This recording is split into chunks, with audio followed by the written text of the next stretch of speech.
First off, I'd like to apologize for how delayed this video is. I've been meaning to make a video on this topic for a while, but a lot of life stuff and a lot of university stuff came in the way, so I didn't really have the time to talk about it, but I do now, so I will.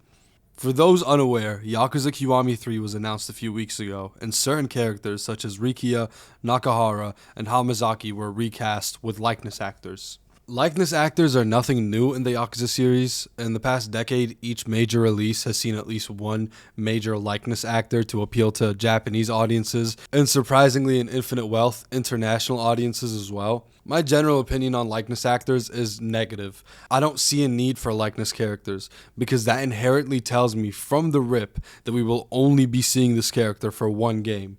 The only exception to this has been Yagami in Judgment, but even then we can't get a third game because of likeness issues.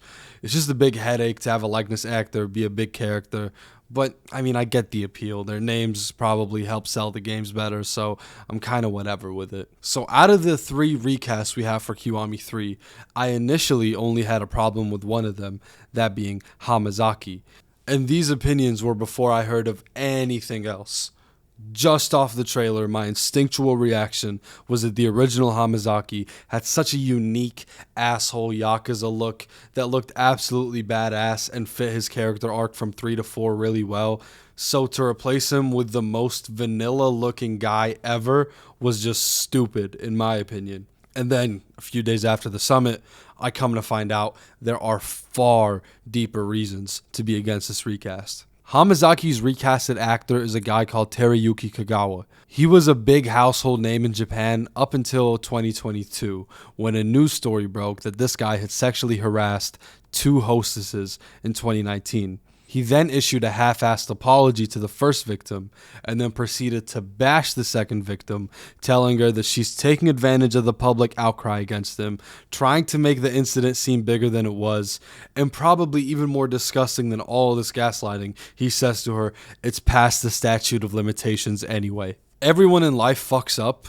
However, it's how you move forward after your fuck up that determines your character as a human being, and Kagawa has shown himself to be bottom of the barrel scum who only cares about the damage control after the incident and doesn't genuinely care about how he traumatized those girls that night. It's absolutely unacceptable and inexcusable. And please, as a community, let's not act like 2022 was so long ago, and maybe he's changed and maybe he's grown and learned since then.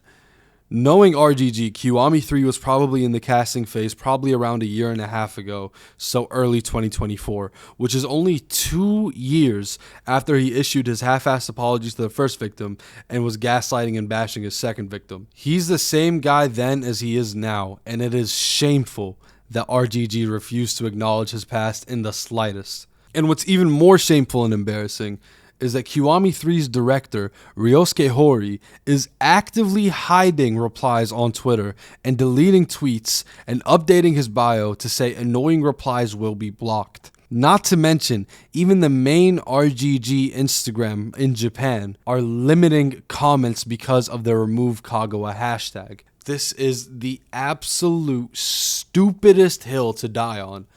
It's one thing to be silent, which is still very bad. But to go as far as limiting comments and blocking people who are deadass just asking to not have to see Kagawa on their screens makes it incredibly clear whose side they're on and how little they care. I couldn't be happy with myself if I just kept making Yakuza content without touching on the subject, because it is in all senses of the phrase fucked up, especially when we consider the morals this series tries to uphold. Like deadass takes Sub-Story 1 from Yakuza 1 in 2005, 20 years ago, the first ever sub-story in Yakuza history, and it starts off with Kiryu beating up a creep who's harassing a woman. Fast forward 20 years, and we have an even creepier guy playing a major antagonist in a Yakuza game. It's disgusting. I don't think that Kagawa will be removed. RGG has shown us what side they're on, unfortunately. But that doesn't mean that I'll just accept this decision and just forget that this is a thing that the studio did. I'll at least try to do something, because this is incredibly fucked up and is just the biggest games gone shit I've ever seen. It's really heartbreaking to know that the studio has this little respect for the fans who are demanding change, the victims of Kagawa, and the moral foundations that this series was built upon. If you feel the same way, then I've left a link in the description for a petition you can sign, and hopefully RGG will just listen and get rid of this asshole. This is some really, really heartbreaking news, to be honest. Just never would have expected this. Especially when you see stuff that are saying that RGG go through like 10 to 20 times more background checks than any other studio. So how the fuck is this slipping through the cracks when it's literally one of the first things on his Wikipedia page? I just can't. It's really incompetent, it's awful, it's horrible, and it's just a complete spit in the face to anybody who gives a shit about Kiwami 3. That's all from me. I'll see you guys next time. Take care.